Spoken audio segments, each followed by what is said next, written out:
আসসালামু আলাইকুম। আমাদের ভিডিওতে আপনাদের স্বাগতম। আজ আমরা আপনাদের সামনে যে ভিডিওটি নিয়ে হাজির হয়েছি, এটি একটি তুলনামূলক ভিডিও।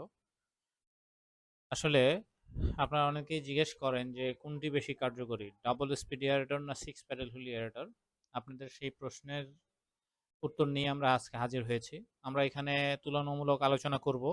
আশা করি এই ভিডিওটি দেখে আপনারা নিজেই সিদ্ধান্ত নিতে পারবেন কোন এয়ারেটরটি আসলে আপনার জন্য প্রযোজ্য। ডাবল স্পিড এয়ারেটর সাধারণত এটিতে 2 ঘোড়া মোটর থাকে এবং এটি 220 ভোল্টে চালাতে পারবেন আপনি। বাসাবাড়ির লাইনে চালাতে পারবেন। আপনার যদি 440 লাইন থাকে, 3 ফেজ লাইনেও এটি চালাতে পারবেন। অন্যদিকে 6 প্যাডেল হুইল এয়ারেটর এটি 2 ঘোড়া এবং 3 ঘোড়া মোটর হয়ে থাকে। এটিও আপনি 220 ভোল্টে পেয়ে যাবেন। 3 ঘোড়া মোটর অনেক সময় 440 লাইন প্রয়োজন হয়। আর আপনাদের যদি 440 লাইন থাকে তাহলে আপনি তো সিঙ্গেল ফেজে বা 220 তে যে মোটরগুলো চলে সেগুলো লাগাতে পারবেন। ডাবল স্পিড এয়ারেটরের মোটরের ওজন সাধারণত 75 থেকে 85 বা 90 কেজির মতো হয়ে থাকে। এটি আসলে অন্যান্য মোটর কিন্তু আরও কম হয়, কিন্তু ডাবল স্পিডের মোটরের ওজন একটু বেশি থাকে। অন্যদিকে 6 প্যাডেল হুইল এয়ারেটরের মোটরের ওজন 45 থেকে 60 কেজির মধ্যে হয়ে থাকে। এবার 2 হর্স পাওয়ার বা 3 হর্স পাওয়ার যেটাই হোক। ডাবল স্পিড সাধারণত 4 থেকে 5 কেজি অক্সিজেন তৈরি করে ঘন্টায়। অন্যদিকে 6 প্যাডেল হুইল এয়ারেটর ঘন্টায় 3 থেকে 4 কেজি অক্সিজেন তৈরি করতে সক্ষম। ডাবল স্পিড এয়ারেটর সাধারণত 250 থেকে 300% জায়গায় ব্যবহার করা যায়। এটি একরে হিসাব করলে 2.5 থেকে 3 একর জায়গায় ব্যবহার করা যায়। অন্যদিকে 6 প্যাডেল হুইল এয়ারেটর আপনি 150 থেকে 200% জায়গায় ব্যবহার করতে পারবেন। এটি 1.5 একর বা 2 একর হয়ে থাকে। 6 প্যাডেল হুইল এয়ারেটর সাধারণত আপনি 3 থেকে 10 ফিট গভীরতায় পানিতে ব্যবহার করতে পারবেন। সুতরাং এটি অগভীর পানিতেও আপনি ব্যবহার করতে পারবেন। অন্যদিকে ডাবল স্পিড এয়ারেটর আপনাকে 6 থেকে 10 ফিট গভীরতায় বা তার বেশি গভীরতায়ও আপনি ব্যবহার করতে পারবেন। আপনার যদি পানির গভীরতা 5 ফিট বা তার কম হয় তাহলে সেখানে ডাবল স্পিড ব্যবহার করলে সেখানে নিচে একটি গর্তের মতো তৈরি হবে। তো সুতরাং আপনি যদি পানি অগভীর হয়, 3 থেকে 4 ফিটের মধ্যে পানি থাকে বা 5 ফিট পানি থাকে, তাহলে অবশ্যই আপনি 6 প্যাডেল হুইল বা অন্য এয়ারেটর ব্যবহার করবেন।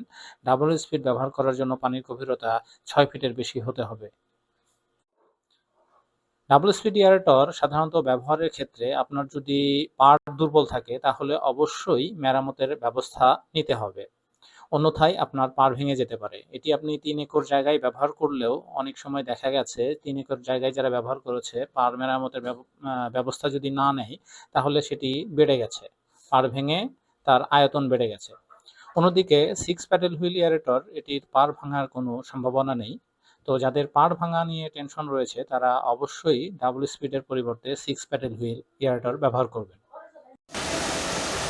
ডাবল স্পিড এয়ারেটরের ভিডিও আপনারা বাম পাশে দেখতে পাচ্ছেন। ডাবল স্পিড এয়ারেটর কীভাবে চলছে এবং এটির মাধ্যমে কীভাবে ঢেউ তৈরি হচ্ছে। তো এটি বড় পুকুরের জন্য একটি আদর্শ এয়ারেটর।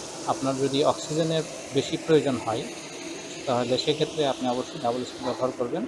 অন্যথায় 6 প্যাডেল হুইল এয়ারেটরের ভিডিও আপনারা দেখতে পাচ্ছেন ডান পাশে। এটি সাধারণত একদিকে ঢেউ তৈরি করে। এটি 2 প্যাডেল, 6 প্যাডেল, 4 প্যাডেল একই প্রিন্সিপাল। তো আপনার যদি অক্সিজেনের কম প্রয়োজন হয় এবং পাড় ভাঙার ভয় থাকে তাহলে অবশ্যই আপনি 6 প্যাডেল হুইল এয়ারেটর ব্যবহার করবেন। এখন সিদ্ধান্ত নেওয়ার পালা আপনাদের। আপনারা ডাবল স্পিড ব্যবহার করবেন না 6 প্যাডেল হুইল ব্যবহার করবেন। এখানে আমরা মোটামুটি দুইটারই তুলনামূলক আলোচনা করার চেষ্টা করেছি। তারপরেও যদি কোনো কনফিউশন থাকে আপনারা আমাদের সাথে যোগাযোগ করতে পারেন। ভিডিওর নিচে আমাদের নাম্বার দেওয়া থাকবে। অবশ্যই সেই নাম্বারে যোগাযোগ করবেন। প্রথম নাম্বারগুলোতে হোয়াটসঅ্যাপ দেওয়া রয়েছে। হোয়াটসঅ্যাপেও নক দিতে পারেন। আমরা যদি লাইনে না থাকি মেসেজ দিয়ে রাখবেন। আমরা অবশ্যই রিপ্লাই দেওয়ার চেষ্টা করব। ধন্যবাদ সবাইকে।